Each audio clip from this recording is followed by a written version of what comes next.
As part of our campaign for a foie gras-free GB, we travelled to France to see the production firsthand. To our amazement, many farms offer public tours, and we were allowed to film the conditions and the force-feeding process freely. It is somewhat what I expected. The gavage process was as expected. The conditions that the geese live in for the first few months of their life are better than a lot of the farms I've been into in Britain. Certainly a better life than any chicken that you buy on a British supermarket shelf. A closer look reveals that the birds have had their wings clipped, so they can't escape from the farm. Many were suffering from broken wings as a result. The marked change from these relatively healthy birds in the field who came when the farmer called them, to the birds in the gavage cage who tried desperately to get away from her, was very telling. Those birds had been experiencing gavage for a couple of weeks already. They knew what was coming, and they didn't want it to happen.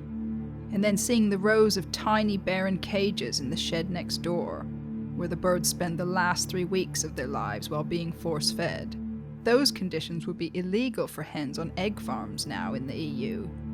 The geese couldn't even stand up fully or spread their wings.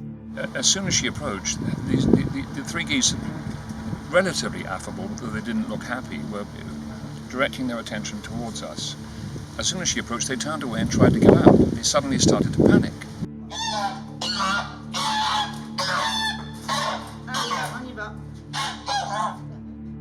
One of the geese that was close up, she put her hand through the cage, pulled it by the neck. It started to squawk, hooked it through, clamped it over, clearly panicking and frightened, the poor thing.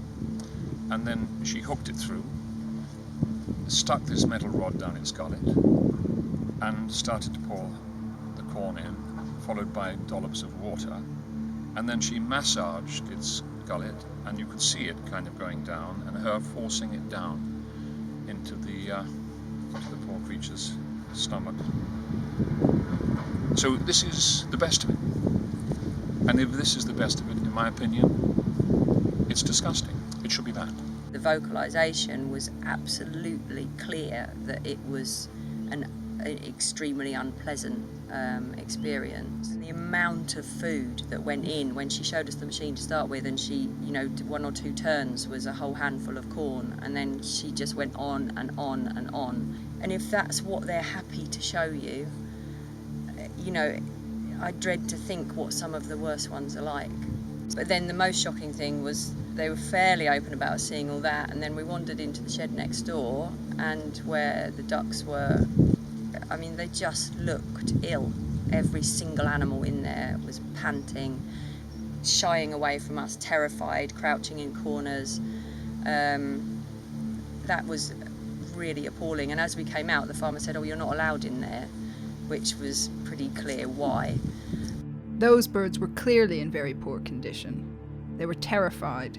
The minute we walked into the shed, they all went to the back of their cage and trod on top of each other to try and escape.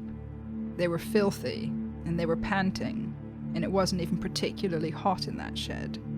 Those birds were clearly suffering, and that's why they didn't want us to go into that shed. So if this is the best foie gras production that they're happy to put on public display for families to come and see, I dread to think what the worst farms are like.